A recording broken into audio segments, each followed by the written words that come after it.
নিজে প্রমাণ। চাঁদপুর থেকে আমি ফিরতেছিলাম গভীর রাত, গ্রামের ভেতর দিয়ে পিচ ঢালাই রাস্তা, ডান দিকে একটা টার্ন নেওয়ার পরেই দেখি সামনে গাছ ফলানো। বুঝলাম ডাকাত চাচারা বসে আছে। ডান দিক থেকে বাম দিক থেকে টর্চ মারে, ভয় পেয়ে গেলাম। ঘটনা কি? নিশ্চয়ই ডাকাত। আল্লাহর নাম নিলাম, বিপদে পড়লে একজনের নাম নিতে হবে। তিনি কে? ড্রাইভারকে বললাম আস্তে করে পিছনের দিকে যাও, আর পড়তে আরম্ভ করলাম ইয়াসিন ওয়াল কুরআনিল হাকীম ইন্নাকা লামিনাল মুরসালিন আলা সিরাতিম মুস্তাকিম। পড়তে আরম্ভ করলাম, আল্লাহর কাছে সাহায্য চাইতে আরম্ভ করলাম। কিছুক্ষণ পরে ডাকাতদের একজন এসে গাছ সরাই দিয়ে বলে, হুজুর যান, কোনো সমস্যা নেই। সুবহানাল্লাহ, সুবহানাল্লাহ কইতে পারলেন না? এটা কোরআনের মুজিজা। এটা কার মুজিজা? বিশ্বনবীর উপর নাজিল হলো তাব্বাত ইয়াদা আবি লাহাবিব ওয়া তাব, ধ্বংস হোক নিপাত যাক আবু লাহাবের দুই হাত। সবাই বলেন ধ্বংস হোক নিপাত যাক আবু লাহাবের। আবু লাহাবের বিবি বিশ্বনবীর চাচি উম্মে জামিল লাঠি নিয়ে ঘর থেকে বের হয়ে বলে, আতাইনা ওয়া কালাইনা ওয়া আমরাহু আসাইনা। আজকে মুহাম্মদের 12টা বাজিয়ে ছাড়বো। এত সাহস মুহাম্মদ পায় কোথা থেকে? আমার স্বামীর বিরুদ্ধে কোরআনের আয়াত বানায়। মুহাম্মদরে যে এখানে পাবো, মুহাম্মদরে সাইজ করব। বিশ্বনবী ওনার সাথী আবু বকরকে নিয়ে মক্কার কাবা ঘরের এক পাশে বসে রয়েছেন। উম্মে জামিল লাঠি নিয়ে তেড়ে এসেছে বিশ্বনবীকে মারার জন্য। সাইয়েদনা আবু বকর বললেন, নবী আপনি দৌড়ে পালান, আপনার চাচি আপনার অপমান করবে, হাজার হাজার মানুষের সামনে লাঠি পেটা করবে। বিশ্বনবী বললেন, আবু বকর চিন্তা করো না। বিশ্বনবী পড়তে আরম্ভ করলেন ইয়াসিন ওয়াল কুরআনিল হাকীম ইন্নাকা লামিনাল মুরসালিন আলা সিরাতিম মুস্তাকিম। আল্লাহু আকবার। বিশ্বনবীর চাচি এসে আবু বকরকে কয়, আবু বকর আইনা মুহাম্মদ, মুহাম্মদ কই? মুহাম্মদ কই? কিন্তু মুহাম্মদ পাশেই বসা আছে না নাই? আছে। বিশ্বনবীর চাচির চোখটারে তাৎক্ষণিকের জন্য অন্ধ করে দিয়েছে কে? এজন্য আল্লাহ বলেন, ওয়া ইযা ক্বারাআতাল কুরআনা জাআলনা বাইনাকা ওয়া বাইনাল্লাযীনা লা ইউমিনুনা বিল আখিরাতি হিজাবাম মাসতুরা। বিশ্বনবীর আল্লাহ ডেকে বলেন, ও নবী, বিপদে পড়ে যখন আপনি কোরআন থেকে তেলাওয়াত শুরু করে দেন, কাফের যখন আপনারে আক্রমণ করতে আসে, আমি আপনার মাঝে আর কাফেরের মাঝে আল্লাহ নিজেই একটা পর্দা টেনে দে। উম্মে জামিলের চোখটাকে অন্ধ করে দিয়েছে কে? আল্লাহ। আবু বকর মুহাম্মদ কই? আবু বকর বলে, আমি কেমনে কমু, তুমি খুঁজো।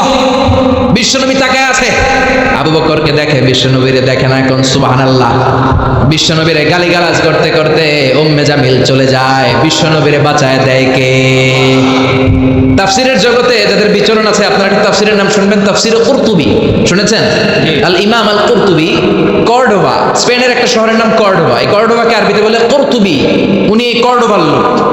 মনসুর দুর্গে উনাকে জেলখানার ভিতরে ঢুকিয়েছে জালিম শাসক। যুগে যুগে জেলখানায় আলেমদেরকে ঢুকানোর এই সুন্নাত আছে না নাই? জোরে বলেন। আপনি হক কথা বললেই আপনার জেলখানায় ঢুকতে হবে। আপনি মাটির নিচের কথা বলেন, আপনি জান্নাতের কথা বলেন, আপনি জাহান্নামের কথা বলেন, আপনি ওলিয়া উলিয়াদের কারামতের কথা বলেন, কেউ আপনারে ধমক দিব না, রক্ত চক্ষুও দেখাবো না, জেল জরিমানার তো প্রশ্নই আসে না। চিল্লা এখন ঠিক না? উনি জোরে বলেন। সূরাতুল ফাতিহার আরেক নাম সূরাতুশ শিফা আছে না নাই? আমরা অসুস্থ হলে এইটা করি ওইটা করি। বিশ্বনবী ঝাড়ফুঁক করতেন। আঙ্গুলে একবার বল্লা পোকা কামড় দিল, আয়েশারে বললেন লবণের পানি গরম করে ঢালো, লবণের মধ্যে আছে সোডিয়াম ক্লোরাইড। আর বিশ্বনবী এই কোরআনুল কারীমের সর্বপ্রথম যে সূরাটা, সূরাতুল ফাতিহা তেলাওয়াত করে ফু দিতে আরম্ভ করলেন। পড়েন, আলহামদুলিল্লাহি রাব্বিল আলামিন আর রহমানির রহিম। মায়েশার লবণের পানি ঢালা শেষ, বিশ্বনবীর সূরা ফাতিহা তেলাওয়াত শেষ, বিশ্বনবীর আঙ্গুলের ব্যথাও শেষ। মায়েশা বললেন, ইয়া রাসূলুল্লাহ, আপনি নবী মানুষ, ফু দিলেই ভালো হয়ে যায়, আমারে কষ্ট দিলেন কেন? আমার লবণের পানি পাঠাইতে বললেন কেন?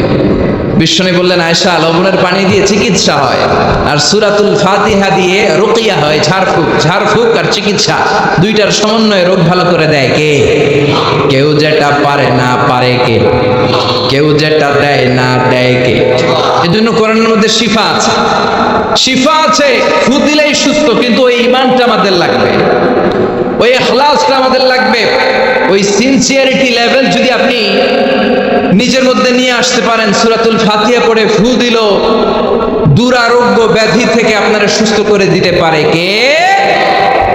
এজন্য আল্লাহ বললেন ওয়ানুনাজ্জিলু মিনাল কুরআনি মা হুয়া শিফাউন ওয়া রাহমাতুল লিল মুমিনিন ওয়া লা ইয়াজিদুয যালিমিনা ইল্লা খাসারা। ও নবী, কোরআনকে আমি শিফা হিসেবে নাজিল করলাম, রহমত হিসেবে নাজিল করলাম। অসুস্থ ব্যক্তির গায়ে কোরআন পড়ে ফু দিলে তারে সুস্থ করে দেয় কে? বিশ্বনবী বিপদে পড়লেই পড়তেন ইন্না লিল্লাহি ওয়া ইন্না ইলাইহি রাজিউন। আমরা শুধু মানুষ মরলে পড়ি বাংলাদেশে, মানুষ মরার দোয়া না এটা, না এটা বিপদে পড়ার দোয়া। বিপদে পড়লেই আপনি কি পড়বেন? ইন্না লিল্লাহি ওয়া ইন্না ইলাইহি রাজিউন। আরেকটা দোয়া পড়ি আমরা, লা ইলাহা ইল্লা আনতা সুবহানাকা, বিজলি চমকাইলে এটা ঠেড়া পড়ার দোয়া। কিসের দোয়া? ঠেড়া বুঝেন তো? নোয়াখালীর এলাকায় ঠেড়া হচ্ছে। কি হচ্ছে? ঠেড়া হচ্ছে দোয়া পর। তো এটা আসলে বজ্রপাতের ঠান্ডার এটার দোয়া নয়। বিপদে পড়লেই মুমিন পড়ে ইন্না লিল্লাহি, বিপদে পড়লেই মুমিন পড়ে লা ইলাহা ইল্লা আনতা সুবহানাকা ইন্নী কুনতু মিনাজ জালিমিন। ৭১ পাক হানাদার বাহিনী এদেশের লোকদের উপর অনেক অত্যাচার করেছে, বিশেষ করে হিন্দুদের উপর। হিন্দু পাইলেই গুলি করে মেরে ফেলতো। আর মাশাআল্লাহ এই দেশের সব হিন্দুরা ১৯৭১ সালে কালিমা পড়ে একেবারে টাটকা মুসলমান। পাকিস্তানিরা ধরলেই কয় আমি মুসলমান। এই যে শোনো কালিমা তাইয়্যিবা লা ইলাহা ইল্লাল্লাহ মুহাম্মাদুর রাসূলুল্লাহ। এক পাক হানাদার বাহিনী এক বাঙালি মুসলমানকে ধরছে। বেটা তুই মুসলমান না হিন্দু? তো মুসলিম আর হিন্দু। বাঙালি কয় মুসলিম। আমি মুসলিম। কয় তাইলে কালিমা কও। সালে কালিমা বাতাও। বাঙালি কয় লা ইলাহা ইল্লা আনতা সুবহানাকা ইন্নী কুনতু মিনাজ জালিমিন। পাকিস্তানি কয় সালে ये तो मुसीबत का কালিমা है। বাঙালি কয় হাম তো ভি মুসিবত মে হ্যায়। এটা মুসিবতের কালিমা, আমিও তো মুসিবতে। ৩ সৈনিক ৩ দিক দিয়ে বন্দুক ধরছে। আমার হুঁশ আছে কোন কালিমা কম আমি নিজেই ভুলে গেছি। এই জন্য বিপদে পড়লে আমরা একজনকে ডাকবো, তিনি কে? বিপদে পড়লে সূরা ইয়াসিন পড়বেন। কিন্তু সূরা ইয়াসিন না পড়তে পারলে ডাকাতরা ঠিকই সাইজ করে দিবে। জোরে কোন ঠিক কি না? ওই কোরআন আজও আছে না নাই? এই কোরআনকে ভালোবাসেন তো? ভাল লাগে? এই কোরআনের মায়া লাগে? লাগে লাগে লাগে। পৃথিবীতে যেই বইটা সবচেয়ে বেশি বিক্রি হয়েছে বইটার নাম কি? জোরে বলেন। The best seller book ever in the world, কোরআনে মাজিদ সবচেয়ে বেশি বিক্রি হয়েছে। ছাপাখানায় যেই বইটা সবচেয়ে বেশি ছাপানো হয়েছে পৃথিবীতে, বইটার নাম? যেই বইটা সবচেয়ে বেশি বিনামূল্যে বিতরণ হয়েছে, বইটার নাম? আর যেই বইটার বিরুদ্ধে সবচেয়ে বেশি মন্দ কথা বলা হয়েছে, সেই বইটার নামও আল কোরআন। গোটা বিশ্বে আপনি অবাক হবেন, হাফেজে কোরআনের সংখ্যা ৭০ লাখেরও বেশি। আর আমার দেশের হাফেজে কোরআন বিশ্ব সেরা। হাফেজ জাকারিয়া, হাফেজ তারিক, নাজমুস সাকিব, ফজলে রাব্বি আদেল, এরা ইন্টারন্যাশনাল কোনো কম্পিটিশনে বসলে কোনো বিচারক এদেরকে প্রশ্ন করে আটকাতে পারে না। আগে বাংলাদেশকে চিনতো আমাদের পোশাকের কারণে, চিনতো আমাদের সেনাবাহিনীর কারণে, চিনতো আমাদের ২১শে ফেব্রুয়ারির কারণে, চিনতো আমাদের টঙ্গীর ইস্তেমার কারণে। এখন বাংলাদেশকে চিনে আমাদের নাজমুস সাকিব, আমাদের হাফেজ জাকারিয়ার কারণে। চিল্লা এখন ঠিক কিনা? আমাদের ক্রিকেটাররা যখন ইন্ডিয়াকে হারিয়ে দেয়, অস্ট্রেলিয়াকে হারিয়ে দেয়, আমাদের প্রিয় প্রধানমন্ত্রী শেখ হাসিনা এয়ারপোর্টে চলে যায় রেড কার্পেট রিসিপশন দেওয়ার জন্য, ঠিক কিনা? মাশরাফিকে লাল গালিচা সংবর্ধনা দেয়। আর টাকা আর পয়সা বাড়ি গাড়ি তো আছেই। কেন দেয়? কারণ তারা বিশ্ব দরবারে বাংলাদেশের সম্মানকে উজ্জ্বল করেছে। আমি বিনয়ের সাথে প্রধানমন্ত্রীর কাছে প্রশ্ন রাখতে চাই, আমাদের ক্রিকেটাররা বিশ্ব দরবারে বাংলাদেশকে উঠালো, আমার হাফেজ নাজমুস সাকিব জাকারিয়া আন্তর্জাতিক কম্পিটিশনে ফার্স্ট হয়ে বাংলাদেশের সম্মান কি বিশ্ব দরবারে উঠায় নাই? আপনি ক্রিকেটারদের জন্য রেড কার্পেট রিসিপশন দেন, লাল গালিচার সংবর্ধনা দেন, ভালো কথা। আপনি নাজমুস সাকিবকে লাল গালিচার সংবর্ধনা না দেন, একটা লাল গোলাপও তো দিতে পারতেন, একটা ধন্যবাদও তো দিতে পারতেন, সাবাস বলতে পারতেন। ওর পিঠের মধ্যে একটা চাপড় দিয়ে বলতেন, বাবা তোর মতো হাফেজ আমি আমার প্রতি জ্বালায় জ্বালায় চাই। যে দেশে হাফেজে কোরআনের সম্মান নাই, ওই দেশে আর বিশ্ববিজয়ে হাফেজে কোরআন জন্মাবে না। ওই দেশে জন্মাবে ডাকাত, টেন্ডারবাজ, দুর্নীতিবাজ, নেতা খাটা।